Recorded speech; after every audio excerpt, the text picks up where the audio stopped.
Welcome to Season 4 of the Willing Equine podcast, the podcast where we chat about all things horses and being the best horse people we can be for our horses.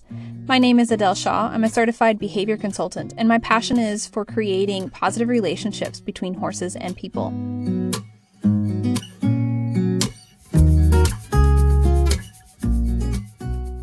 Hey guys, welcome back to another TWE podcast episode. Today I have a very special guest to introduce you guys to, Alicia Harlov of the Humble Hoof.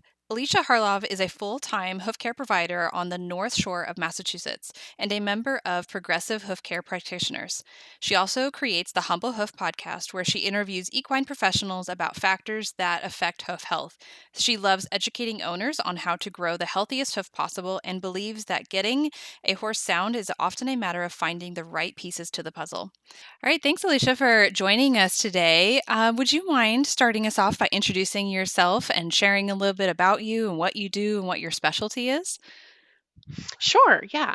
So, as you said, my name's Alicia Harlov. I actually was a public school teacher for the first 10 years of my professional career, and I had a horse that had lameness issues. He was diagnosed with navicular disease, and I had heard from the vet that I basically had to, put him in corrective shoeing, put him on NSAIDs, possibly look into injections, and that he would just get worse until he had to be euthanized. And I'm a fairly stubborn person, so I decided I was going to see if there was anything else I could do for him. And that basically culminated in me changing my entire career, leaving teaching and becoming a hoof care provider, where I tend to focus on rehabilitating hoof-based lamenesses, whether that's laminitis, founder, navicular, and getting those horses to grow the healthiest hoof possible for them and getting them to move comfortably, ideally get back into work or do whatever the only owner wants to do with them, by addressing a lot of other factors, not just, what I'm taking off the bottom of the foot. Yeah, and do you consider, you're a farrier. Do you do any metal shoes, or you mostly do barefoot trimming? Could you explain a little bit more about your approach and like how you go about doing that? Sure, yeah. So I don't work with any metal. I do some glue-on composite shoeing, which basically is a more flexible option for protection on the bottom of the foot. But I would say that 90% of what I do is barefoot trimming or fitting a horse for boots and pads for extra comfort and protection. And basically, the way that I can get a horse most comfortable barefoot is involving the owner as much as possible and addressing factors that the owner can change for the horse to get that horse more comfortable, whether that's their diet or their environment, or watching their movement and seeing where else some issues might be coming from. Because really, a hoof care provider sees a horse, 10 times a year, where the owner might see the horse every day. So I want to make sure the owner is, knowledgeable in what they can do to gain a healthier foot. That's really great. I know from my personal experience that I was having some chronic thrush issues with my horses. And I was doing everything, quote, right. And it was really frustrating me, especially because I don't see my horses every day. So, a lot of the treatments for thrush are like, you put this on every day or like twice a day or something like that. I'm like, I can't do that.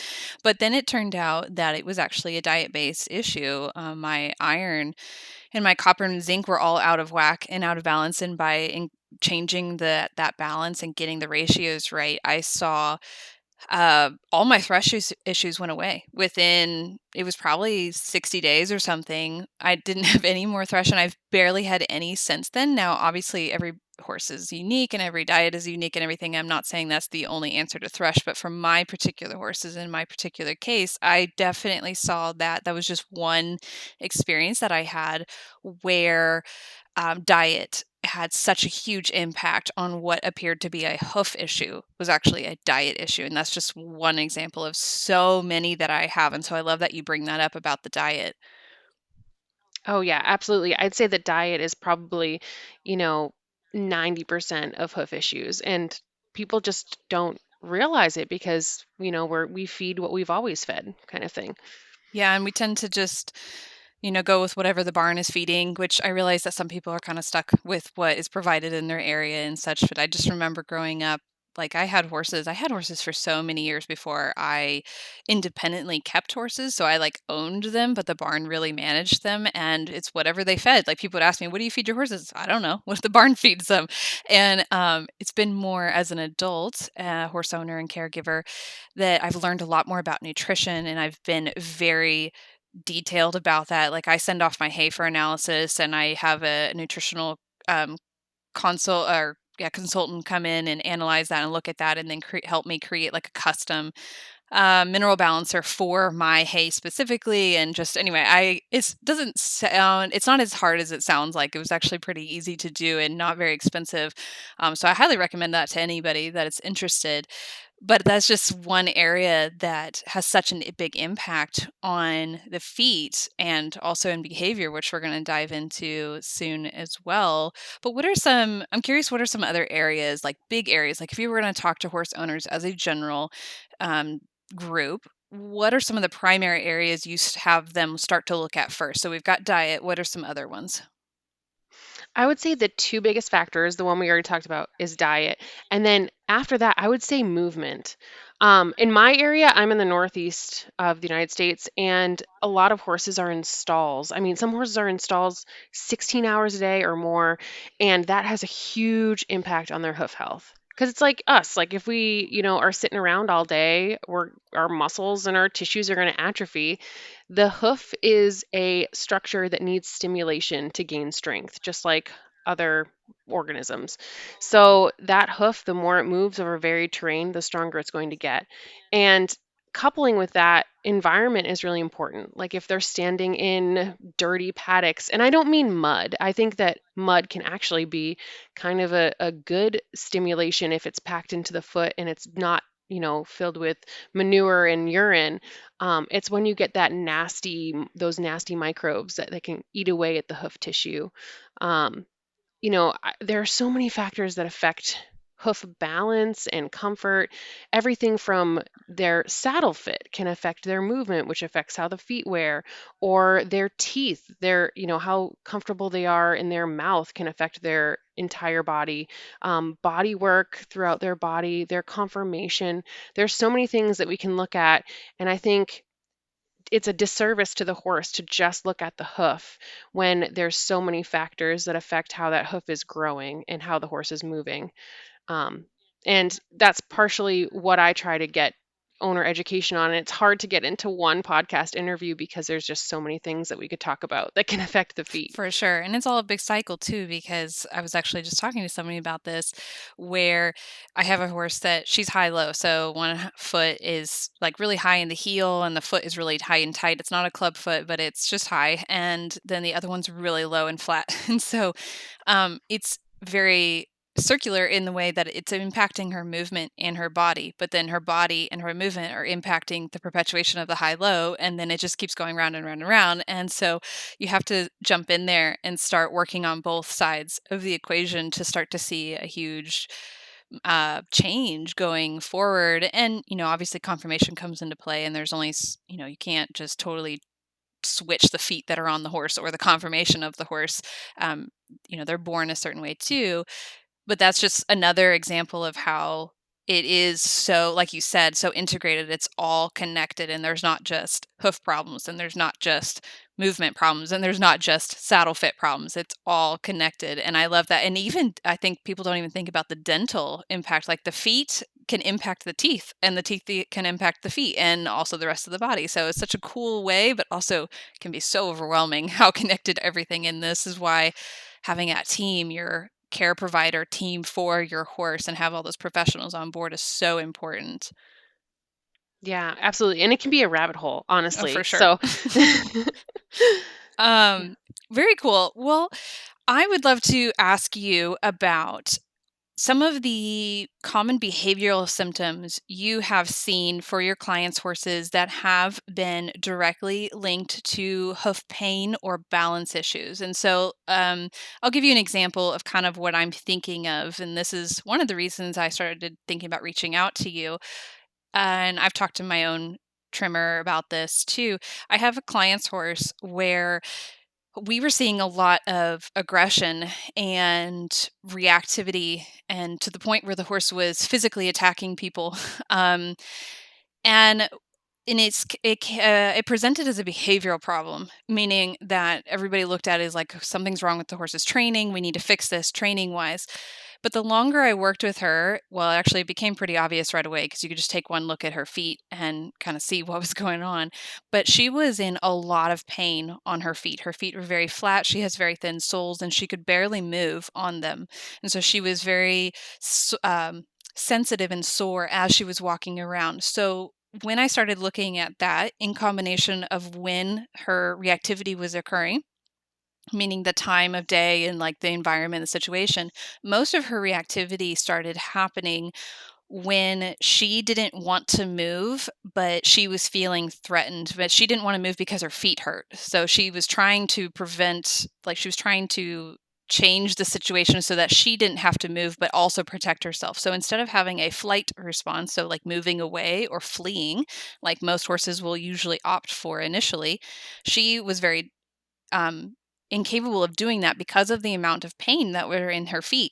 So instead, she would opt for a fight response, so defending herself physically. And it came across as aggression and behavioral issues. And some people might even go down the road of like disrespect and dominance and all that. And it wasn't any of those. It was purely coming from her foot pain and how her feet were really hurting her. And so this was a behavioral fallout kind of from that pain in her feet. And so we've been working on her feet. We've changed her diet, we've changed her trims. She's on a shorter trim cycle now. She has a new farrier, new trimmer, and we've been working on that. And gradually it's getting better. Of course, with hoof stuff, it takes a long time to see that full Right. transformation. But her behavior has improved dramatically since improving her hoof care. And so I'm curious if you have any other examples or cases, obviously you don't need to name names or anything, but just that kind of come to mind, or some different behaviors that maybe my listeners could watch out for that may be linked to the hoof problems. Yeah, absolutely. I mean, before we even look at hoof appointments or farrier appointments and the behavior there, which I do have examples of too, when it comes to just seeing your horse in the barn and interacting with your horse, or even, watching your horse in turnout, if I see a horse that's in a herd and it's the horse that tends to walk when the other horses are trotting, or the horse that's trotting when the other horses are cantering, or the horse who seems lazy, or the horse who, might be hesitant when you're riding, or might, be a kick ride where owners are saying like, oh, I just, it's like riding a tube of toothpaste. I have to squeeze them all the time. um, these are horses that in my first thought, and obviously this is a little bit of, because when you have a hammer, everything's a nail, right? But if people are telling me this, I'm like, oh gosh, like, do their feet hurt? Because I so rarely think that horse behavior is it's so rare that things like that are behavioral, I should say. To me, a lot of times it's pain. If a horse is acting in a way that is aggressive, like you were saying, or in a way where they don't seem motivated to do something that maybe they liked to do before, I assume that there's some kind of pain going on, and I want to give them the benefit of the doubt with that. When it comes to hoof care appointments, if I see a horse that won't pick up its feet or is difficult with picking up its feet, I think a lot of owners assume their horse is quote unquote being bad, or their horse is just not listening or not willing to do it.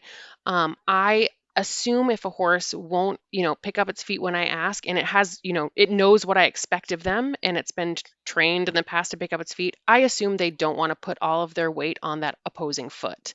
So if I go to pick up the left front and the horse is hesitant, I assume maybe their right front hurts. Maybe they don't want to stand on their right front foot. And, my response to that is usually to grab like a Surefoot pad or some kind of pad to put on the other foot. If I put a pad under the other foot and they pick up that left front right away, then we can rule that, it's probably pain, something going on in that hoof that's causing them to be unwilling to pick it up. A lot of times when, you go to pick up a hind foot and they're like, if a horse wants to kick out at first, or something where we feel our first instinct is, oh, this horse is dangerous. After I get past that whole, my own preservation instinct, I assume that that horse has some pain somewhere. Maybe there's some hock pain or stifle pain, or there's something in their SI that's bothering them, where they don't, their range of motion is limited. Um, I think that a lot of what we see as an unwillingness or quote unquote bad behavior for the farrier, I think is pain related. One example is I was working on a 2-year-old warm blood, and she was very large. She was like 16, 2 or 3 at just 2 years old. Oh my goodness. And yeah, yeah. And she's a beautiful mare. I mean, she's just really a nice horse. And she wasn't inexpensive. She was bought as a show horse and will is a very, pricey horse. She came right off the trailer and because she had been shipped, and the owner messaged me right away when she got her, and she's like, "Oh, she's so great and she looks like she has really nice feet, but she won't pick them up for me." And I was like, "Okay, well, she's young. Maybe she doesn't know what you expect of her." They hadn't trained her at all. She had just been halter broke. Like, she didn't have any training otherwise. And I trimmed her for about a year, and every single appointment, I mean, you'd pick up one foot and she would just want to fall on top of you. And she would lean and she would pin her ears and she would, tense up her face and just get very, very anxious about the entire experience. And I was trying to give her breaks and just, let her know that it was okay. It was a safe place. I wasn't going to make her feel trapped. I wasn't going to hold her foot for longer than, she wanted, but she kept fighting me and fighting me. And eventually we went down the diagnostic route. The owner finally contacted the vet. And this mare, I don't know how, I mean, at like 3 years old, she had rotation in both front feet. So Oh she had my foundered. goodness. Yeah, and externally her feet were okay. I mean, she didn't even really have event lines, which is one of my first signs to say like, oh, there's some laminitic issues going on.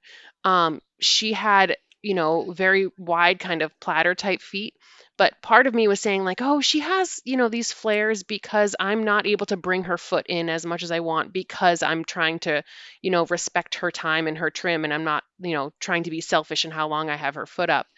But really, that 1 year that we thought it's because of her training issue, it's because she's a baby, it's because she's big and she's young and she doesn't know.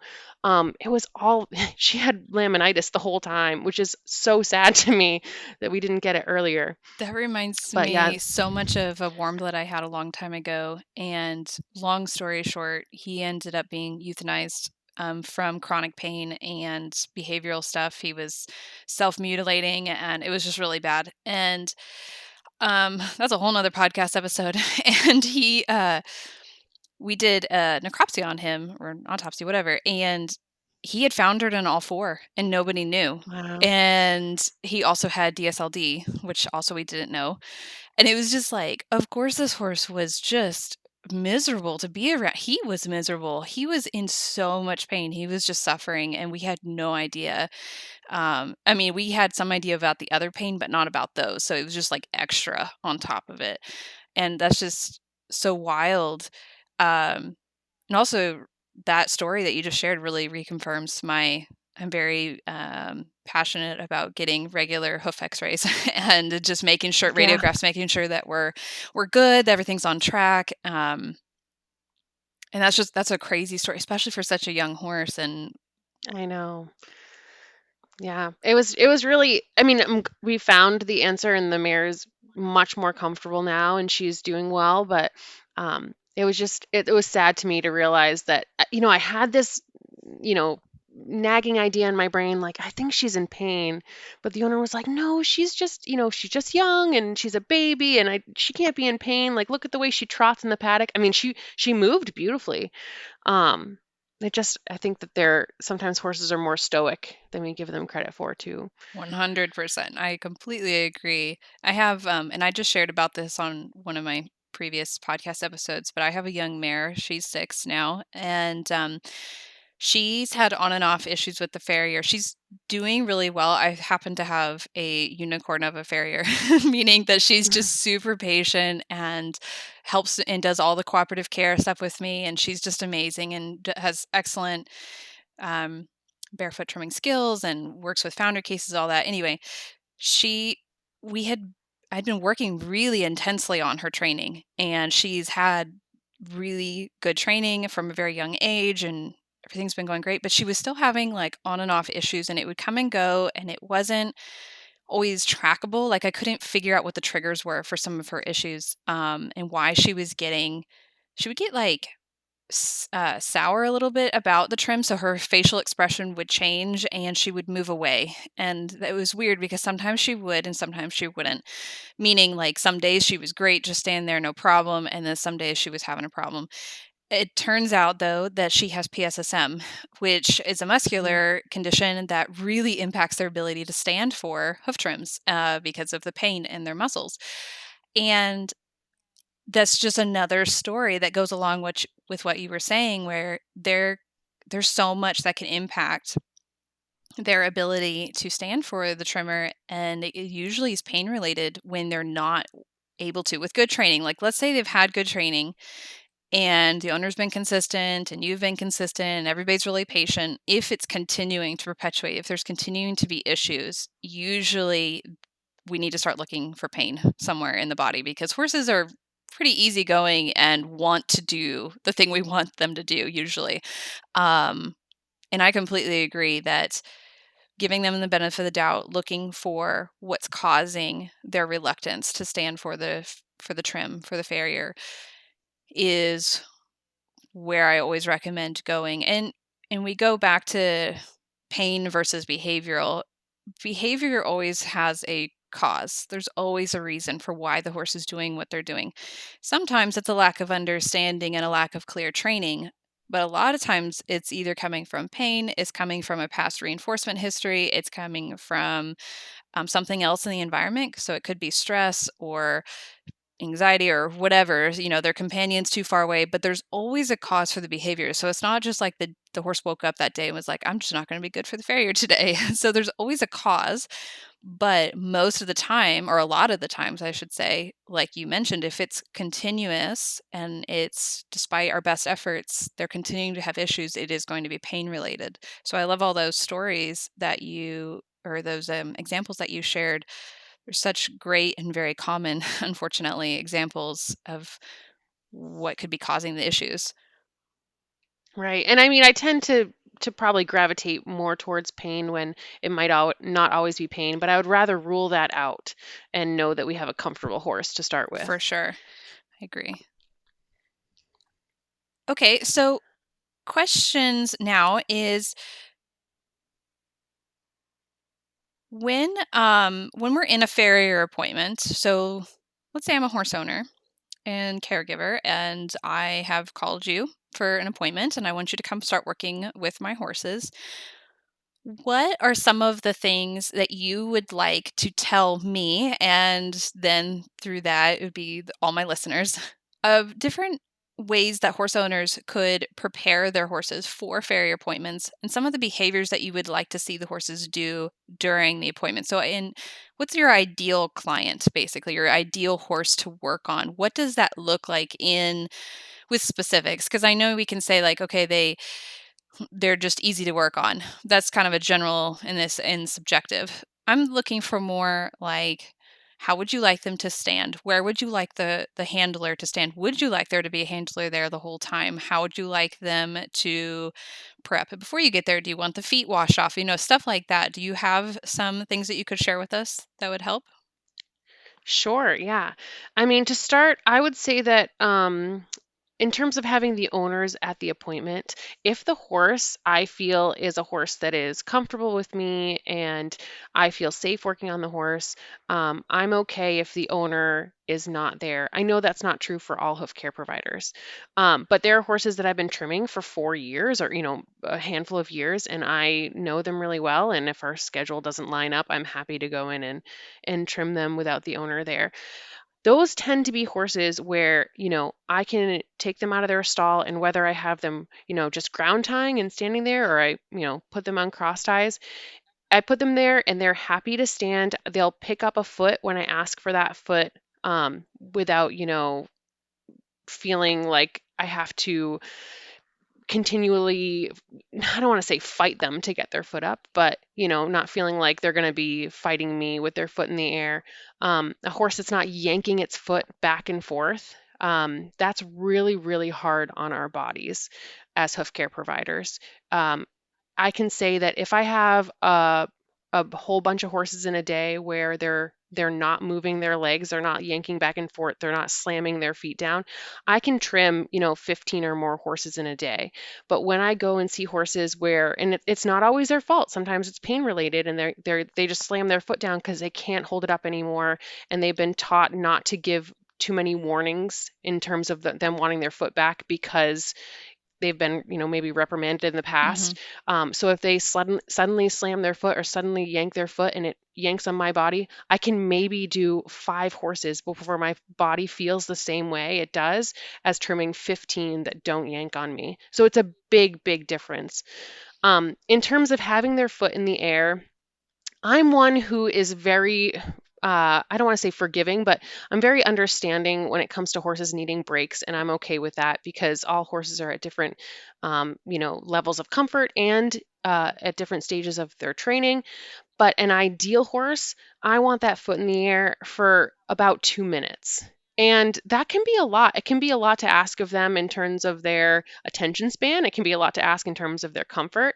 And some feet need more time, but I would say that like 2 minutes gives me plenty of time to look at the foot, assess the balance, consider their conformation, consider their sole depth, where their bars are, how their frogs look, and then start to, nip the wall or rasp before I want to put the foot down and then consider another tool or watch their movement again.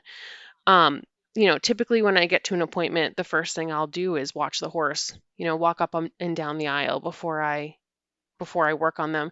So it has to be a horse that's willing to, walk without getting jiggy or trotting or getting upset, a horse that's like led comfortably by me or somebody else. Um, and in terms of their hind legs, because I'm in my mind, I've been thinking of their front feet this whole time. In terms of their hind legs, um, I I know that some horses have a hard time holding up a hind leg, especially if there's arthritis. I don't mind resting a hind foot on the ground and or on my boot if the horse is safe to do so, and trimming their foot that way.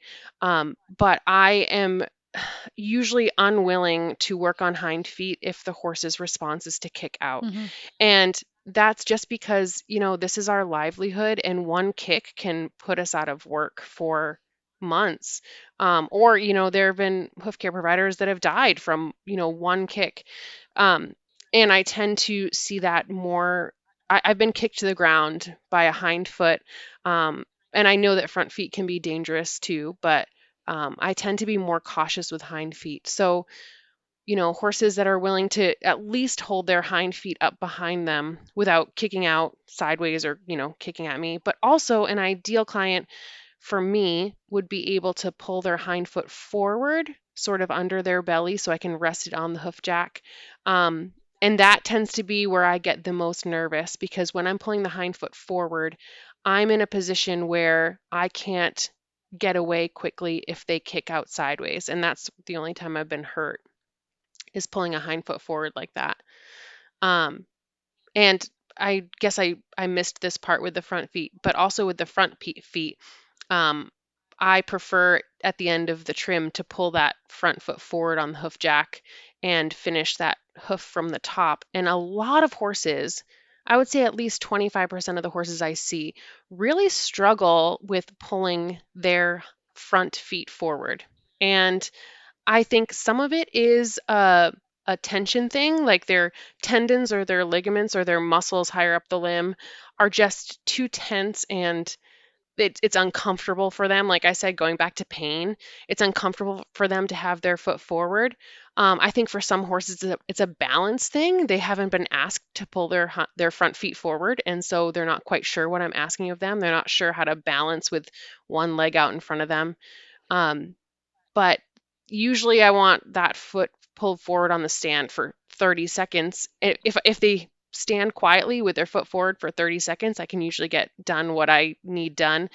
But some horses will put their foot forward on the stand and then try to stand on my stand or, like push their foot too far forward and slip off of it or rock back and forth. And all of that requires us as hoof care providers to then have to compensate in our bodies. Like if a horse is rocking on the stand, I'll usually go with them and continue my trim, but it means that I have to brace myself in different ways depending on their body, which again is, it causes fatigue in our muscles, but it also means that there's more of a risk of a slip or something where the horse suddenly loses their balance, and then um, there's a risk of injury there too. So those are the things I can think of off the top of my head, but I'm not sure um, if there's something else that you have a question about in terms of where their feet should be or. Yeah, so those are all excellent. I love how you mention the amount of time that is necessary to hold the foot for, or, just the different positions. And I find this was something that I didn't think about enough when I was working with my horses initially with the farrier. Because I'm thinking, oh, my horse picks up their foot and lets me clean it out, and I put it down, and that's fine. Everything's good. So they're ready for the farrier. Well, that's not the case because one, you need the foot for a whole lot longer. And two, you put it in way different positions than I'm going to actually clean a foot out, and I'm never going to bring the foot forward to clean it out. That's just ridiculous. And then three is going to be you're going to use a whole lot of different tools that I would never use. So like the rasp and clippers or whatever else you're going to use. So those will be unfamiliar sensations to the horse that they need to be prepared for ahead of time so that they know what to expect during the farrier appointment. And a lot of horses are really underprepared for the farrier, but just because the handler or the owner, whoever, can pick up the foot and put it back down, we assume they're going to be okay for the farrier. And the other thing that I have found even more recently with my own horses, my trimmer started resting. So I'm trying to figure out how to visually explain that or explain this so you can visualize it. I'm sure you do this too, where you kind of lower the leg part of the way and you're holding it more by like the cannon bone and the fetlock to let the foot tip down so you can look at the balance from the underneath part. Well, we don't Yes. ever hold their feet like that to clean them out. So they're kind of weirded Right. out. They're like, "Are you putting my foot down or are you holding it?" And so a lot of them will just throw their foot down when you do that because they assume that that means you're done. And so we need to, as trainers and caregivers, we need to prepare our horses for all of those different positions. So I always recommend to people to watch a farrier work. So watch them, watch their rhythm, watch all the different positions they put their horse in, even video them if they'll, obviously ask permission first. Um, and so that you can go back and analyze, okay, my horse is going to need to be able to do this particular behavior for this amount of time, and I need to train that ahead of time. Um, there's there's so many different things you guys do in so many different positions that we never do as just general care. And so then what ends up happening is the horses, one, don't get enough training ahead of time, and then two, it only ever happens every, at most, like I have a couple horses on a 3-week trim cycle, but most horses it's more like 5 to 6. So then they get to practice it once every 5 to 6 weeks. Well, that's not enough to keep up the either the muscle memory or get enough practice or to be comfortable with it. It's just not enough. So we need to be doing it in between appointments as well. But the going back to that time thing, that's super important too, because again, duration. I don't usually hold a foot for 2 minutes straight unless I'm medicating it for some reason. So again, we need to practice that before our farrier appointments. Right. Yeah, and there was something else that you had mentioned that made me think of, the most feral equines that I typically come to are usually donkeys that have been rescued. Actually, in my area, we tend to have a large donkey rescue that gets in a lot of donkeys. And one thing that I will give to owners, and I'm positive that there are farriers all over the world that will have this, is just an old dull rasp. I mean, I go through a rasp a week usually, and I just keep the old ones in my truck. And if an owner has a horse or a donkey that isn't used to tools, I just hand them an old rasp and I say, this animal is more comfortable with you than they are with me. So if get them happy to pick up their feet first, but then every once in a while just take that out and just like gently tap their foot with it, or like you know don't really rasp, unless they really want to, but don't really trim, but maybe get them used to that sensation of like, oh, there's going to be vibration on their foot, because Hmm. that is an odd feeling if they don't know it, that I'm sure that there are farriers that if you ask your farrier if they have an old rasp, they'd be happy to give one. Yeah, actually, I have one. I have actually a couple, I think, from my trimmer. She just gives them to me afterwards so I can work on my guys in between. And sometimes I do keep up with their trims in between. Obviously she showed me how and what they specifically need, especially with my younger guys or my guys that are new into my training program. And so, maybe she was able to work on them, but not as much as she wanted to. So I'm kind of keeping up in between. So there's definitely a lot of in between stuff that we can do. It's just a matter of getting just enough training to do it right and safely. And then it can really help your horse, like, to do it in between. And you brought up the horse being, or the donkey being more comfortable with the owner handler versus you. And this is another area where, especially with one of my horses in particular, actually two that are coming to mind, um, the individual human that is working with them or handling them is the make or break for the experience. So they will let me do all of the hoof handling, I could even trim, I could do all that. I'm not educated enough to be able to do the trims, but in theory, I could do all the trims myself. However, bring a new person in and all of a sudden they don't pick up their feet. They can't do anything because they're too fearful about having that second person there that they don't trust. So this is another area that I recommend to horse owners is to, get your friends involved, get your family members involved, get your spouse involved, get the neighborhood kid involved. I don't obviously as long as it's safe, we're going to do this very safely and gradually. But teaching your horse that other people are going to be safe and that it's going to be a good experience for them is so important before your farrier arrives so that you're not surprised, both of you guys, when all of a sudden the horse that could pick up their feet is no longer picking up their feet or is now moving away or kicking out or things like that. We want to avoid that obviously during an actual appointment itself. Right. One thing you mentioned about bringing the front legs forward, I love that you brought that up. I have a couple of experiences with that where I do find that that's one of the toughest positions for quite a few horses, bringing the front legs forward. I have one horse that has EPM, and so she really struggles with bringing her front legs forward onto the jack. She will fall forward, and it's just because she doesn't have like, even when she's moving on a general basis, she's just walking around or living her life, it's like there's no ability to hold herself back. She just kind of barrels forward, and it's a lack of proprioception and just self-awareness and also having the right muscles and all that. So when I bring her front legs forward, she has such a hard time keeping her weight back. It helps if I put some sort of barrier in front of her. So, like, we'll do her whole trim in front of a fence so that she visually sees, oh, I can't go forward. And that helps a lot. Obviously, this all needs to be done very safely. We don't want to trap anybody between the horse that may or may not be falling forward and the fence. So, that has to be done very carefully. But then I also have my mare that has PSSM. When she was having farrier problems or when she does have flare-ups, that is the area that it becomes the most problematic. Usually I find horses are more fearful about their back ends, their back legs being picked up and taken care of.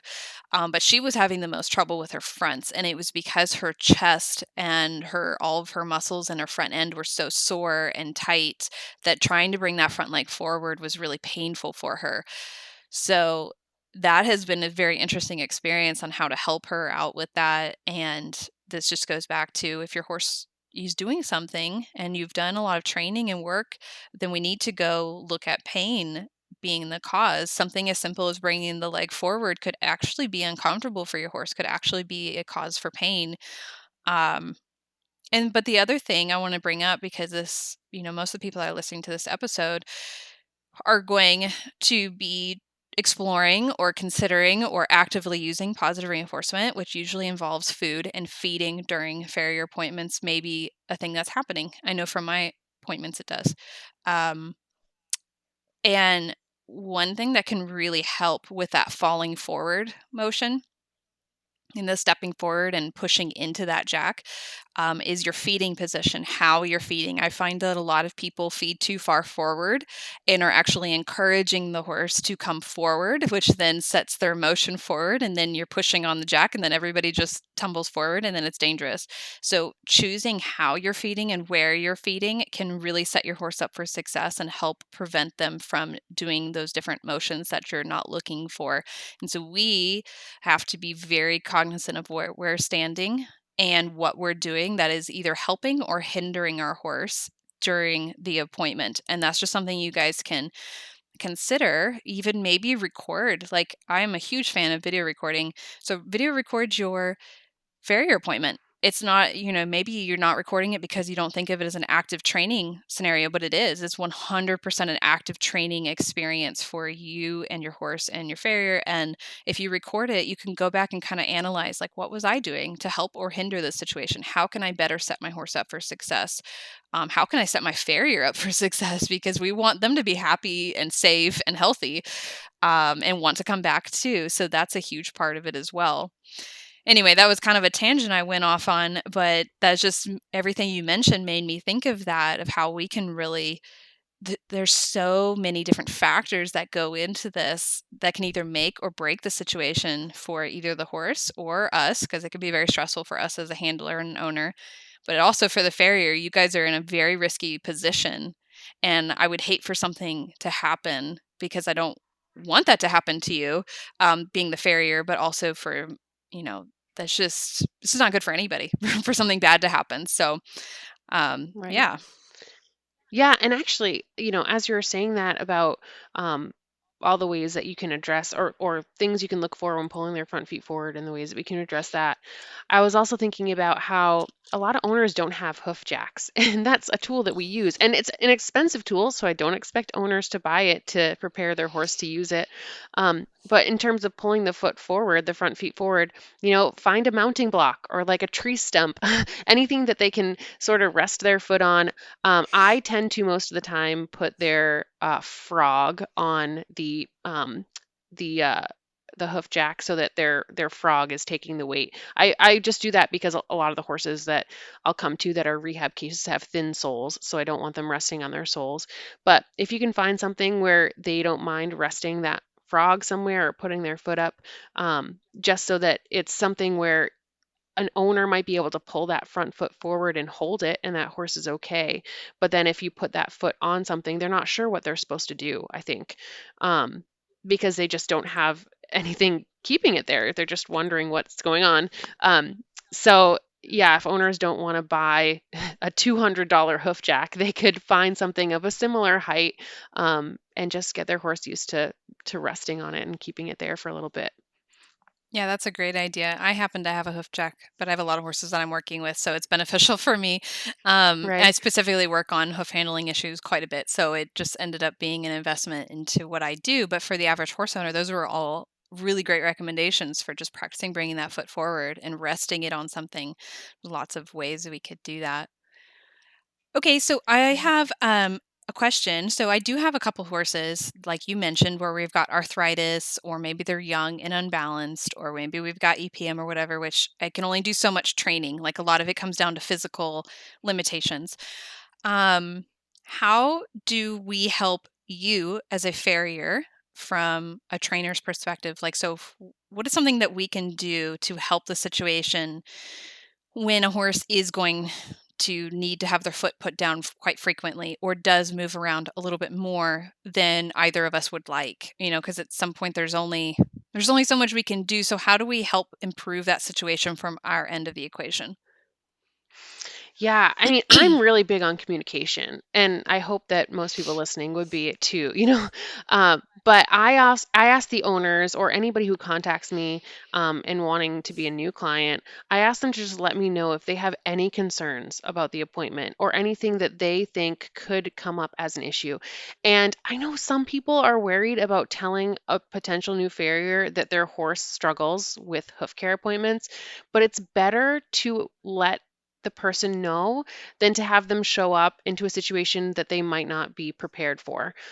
Mostly because if I have somebody that contacts me and says that they have a horse that is a rescue or is young and might need extra time in their hoof care appointment, I can budget that time, and then I don't feel rushed because I feel like if I feel rushed because I budgeted half an hour for this horse and it's going to take an hour, the horse can obviously sense that I'm thinking about the time and I'm thinking about my next appointment and I'm thinking about how I'm already running late. And that's going to make me a lot more tense, probably because I'm also a little bit of a type A person who wants to stick to my schedule. But if I walk into an appointment knowing, okay, I'm going to take as long as it takes. So for example, if I have a horse that's a rescue and we don't know anything about how well they are for the farrier, I might put them at the end of my day, and then I don't feel rushed. Like I don't feel like I have to get to another appointment after them. And that just changes my entire demeanor with the horse. And that saying about how, if you take as long as it takes less time, or I'm going to totally botch Yeah, that. I So get it. um but the second that we start to amp up our energy because of feeling anxious about how long it's taking, it's only going to take longer. So that's one thing, is just communicate with your farrier, let them know your concerns. And also, you know I have some owners who, when I get there, I'll ask them to show me how they pick up the horse's feet.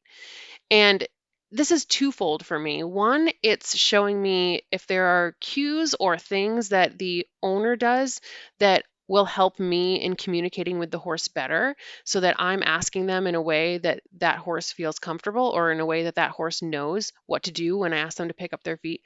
But it also shows me that this owner can pick up all 4 feet and that horse isn't kicking them or reacting, and then I feel safer, um, just knowing that they've done that. And if they haven't, if they can't pick up the feet, I mean, typically I ask them to tell me that beforehand, because I can refer them to a trainer in my area who's really good with helping them with that. Because I wouldn't say that training is my strong suit, and I know how important it is, and I don't want to teach the wrong thing. Um, but I would say the biggest thing is communication, and then being willing to um, show the farrier what you have done, and being willing to communicate with the farrier in ways that they can safely pick up the feet. And also, and I hate to mention cost, but being willing to say, like, I want to budget, an hour or an hour and a half of your time to work and make this, an experience. If the horse really needs all 4 feet done because they're severely overgrown, and it can't be done just, over a few cycles, say, I'm willing to pay for, a little bit extra by the hour, maybe like an hourly rate instead of just the cost of one trim. Because then we know that we're not going to go and, you know, and I hate to say it, but like, our time is a valuable thing for us too. Yeah, And absolutely. I'm more willing to pick up a client and say, yeah, I will spend as long as you want, and I will be as careful. I mean, I'll always be as careful as I can be, but I'll be really respectful of both of our time if I know that, there's a potential that it's not going to be assumed that we're going to spend that much extra time and not be compensated for that. Um, and that's very rare that I do that. I usually try to make sure that I'm not making it cost prohibitive for owners who are just trying to get hoof care done. But that's something else to consider too.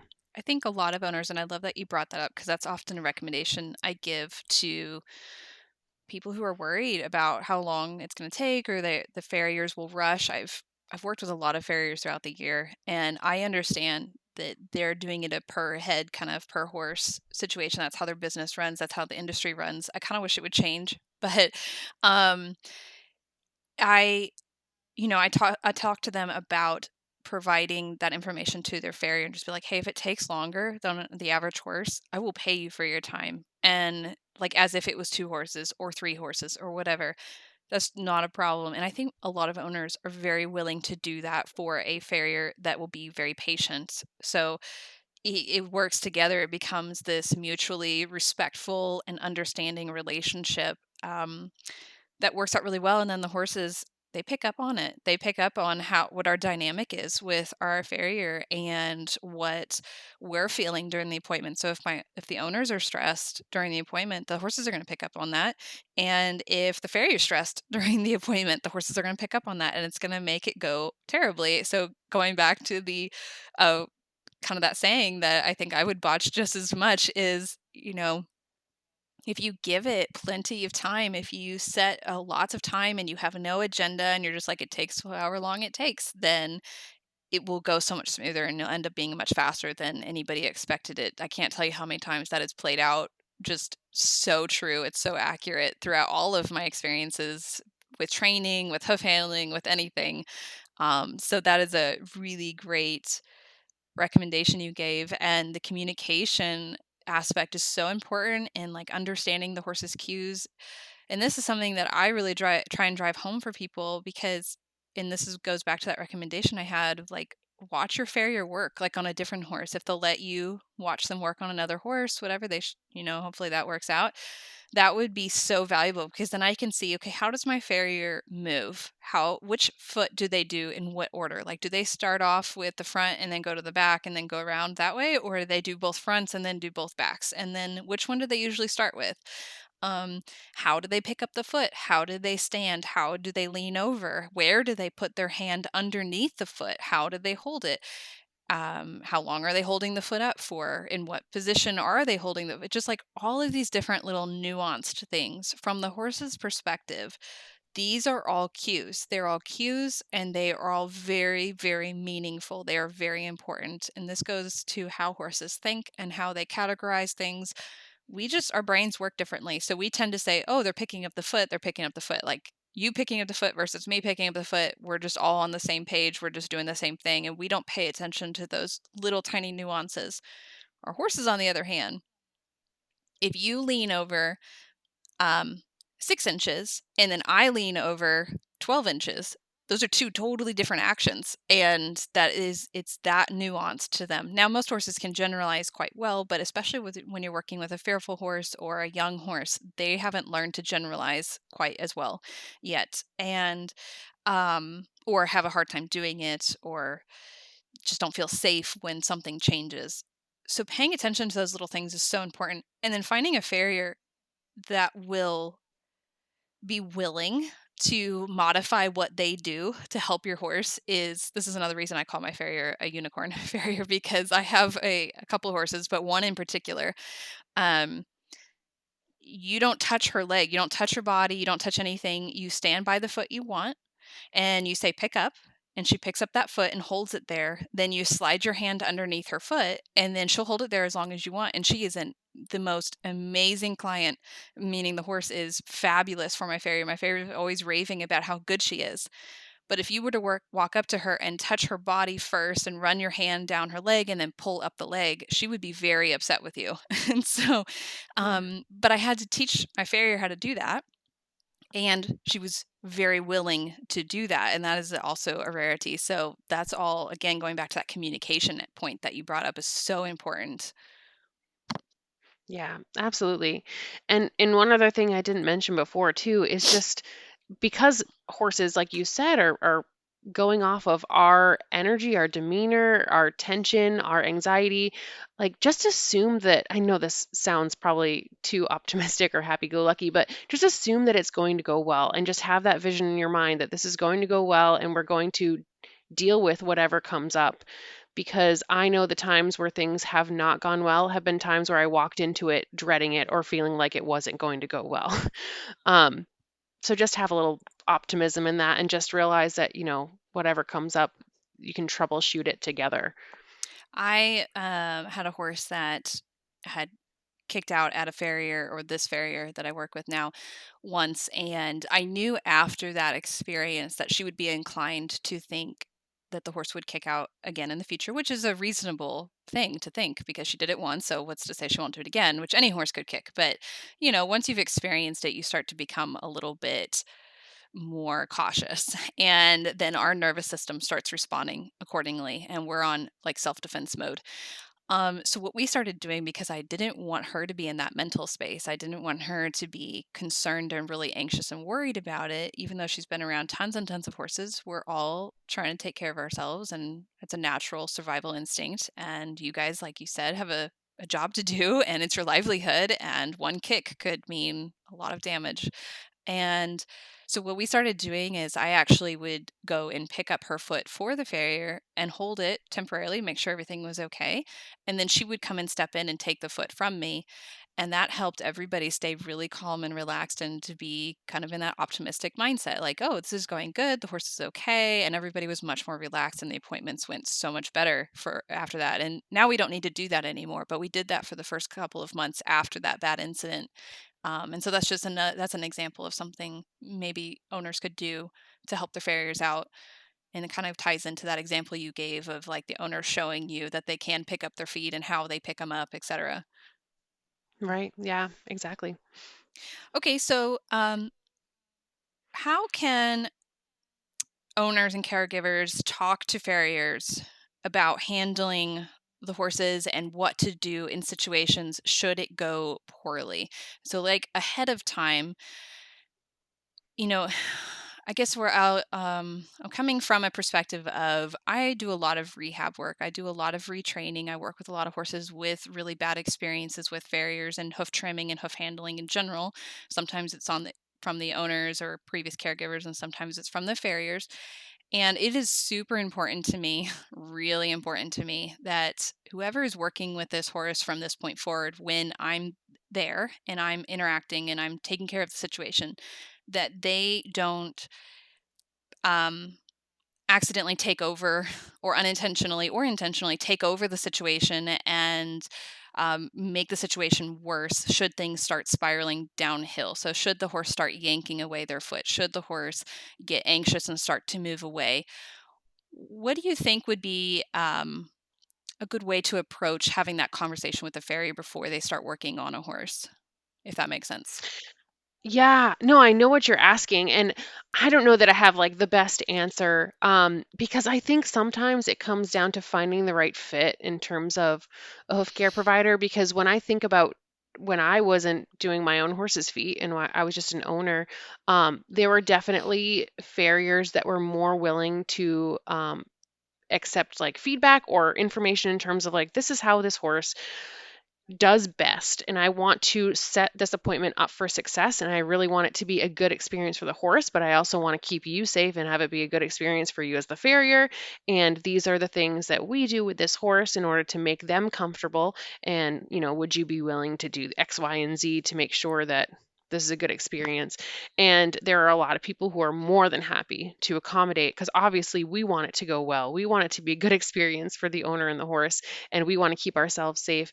But I do think that there are some who may be less willing to try kind of step outside the box, or do something that is outside of their normal comfort zone in terms of getting the job done. um, so I do think having that conversation ahead of time and saying like this is a horse that needs some extra care and consideration because of XYZ in the past, or because of arthritis, or because of PSSM, like you said, or because of a pain issue. And can we sort of work to make sure that this is a really good experience? And some might say like, oh well, that's not really, I mean, I have heard this before, that there's some, it's like, oh, I might not be the farrier for you because that doesn't fit into their business model or their way of doing things. And it can be hard to find someone who's a really good fit and who's really understanding. And that's, I mean, I hate to say it, but it's part of the reason I got into hoof care is I still have a Mustang who is still partially a little feral. I mean, he's wonderful, and I love him and I adore him, but he needs a lot of patience and a lot of care. And he is one who did kick the farrier before I did hoof care.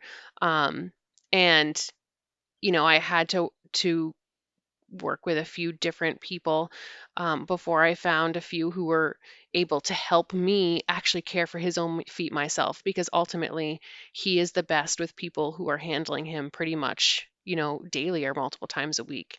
And that's just the kind of horse he is, and I'm okay with that.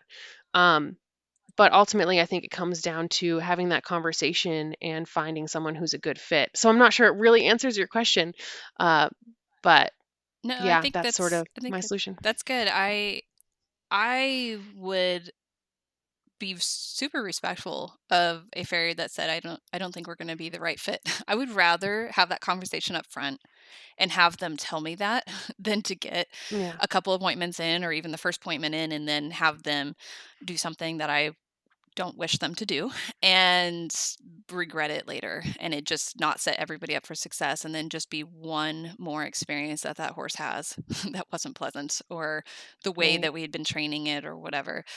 So I think, again, just open dialogue is really important, and maybe even giving your farrier space, like in the way you're communicating, like giving them a door to say, like, or a way to say, this isn't going to be good.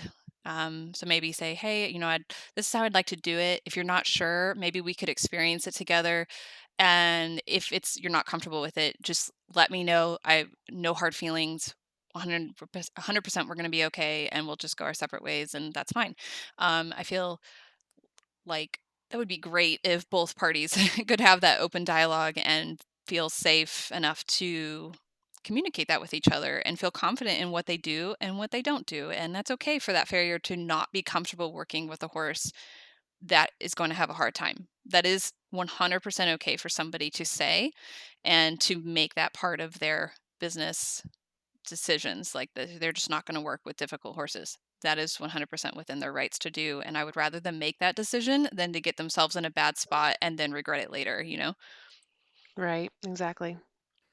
Okay, well, I have really loved this conversation. I think we could probably keep going on forever. There's so many different areas with hoof care and behavior and how they overlap so much. And, I'm coming at it from a trainer behaviors perspective, and you're coming at it from the hoof care provider perspective. And as much as we have two different jobs, so to speak, we overlap so much in what we do, because you need my services to help your horses that you're working on be good and safe to work around so you can do your job. And then I need your services and what you're good at to help my job, because I can't tell you how many times, just like going back to that example with the horse that was dangerous to be around, I could train all day long, but the horse is in pain. I can't fix that. Like, training isn't going to fix pain. And I need a really good hoof care provider to help that horse so that I can then do my job, which is the training part and rehabbing all that and helping them feel safe around people again. But we really have to support each other as, that goes back to that, having that support network for, as a owner, as a horse care provider. So each of you guys that are out there listening that have your own horses, you need your team members to help you and your horse be the best you can be together and have that relationship. And we're just two different professions that help out with that. And so I love these cross profession conversations, and how we can help horse owners and caregivers really give their horses the best experience and the best life possible. Yeah, absolutely. So, Alicia, how can people learn more from you and get in touch with you, and just different ways you share information, and how can they connect with you? Sure. Yeah. So, my social media name, or my business name really, is The Humble Hoof. And I have a podcast by the same name. And the podcast is interviewing hoof care professionals, or actually horse professionals around the world, in regards to hoof health, soundness, anything that can basically affect their feet and their ability to get their feet done, their soundness, their comfort. Um, and that is, you can listen to on any podcast app under the Humble Hoof. It's also available at on my website, thehumblehoof.com. And there's a way to contact me through there if people have any more questions in regards to basically growing the best hoof possible is what I tend to focus on. For training stuff, I'll default to you, but Sounds good. yeah. Well, thank you so much, Alicia, for joining us and sharing all this valuable information with us. I look forward to looking into more of your resources. I know I've been an avid follower of your podcast and other social media platforms for a while now, so I'm very excited about future content and stuff you share. And thank you again for coming on the podcast, and we'll chat later. Thanks. Yeah, thank you so much.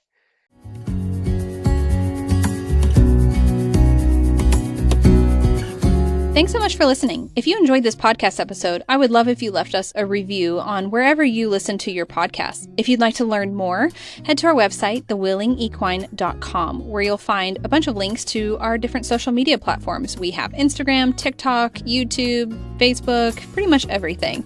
We also have our blog, our training services, and the TWE Academy, where you can enroll in the foundation course that opens a few times a year. Thanks so much for listening, and I look forward to chatting with you in the next episode.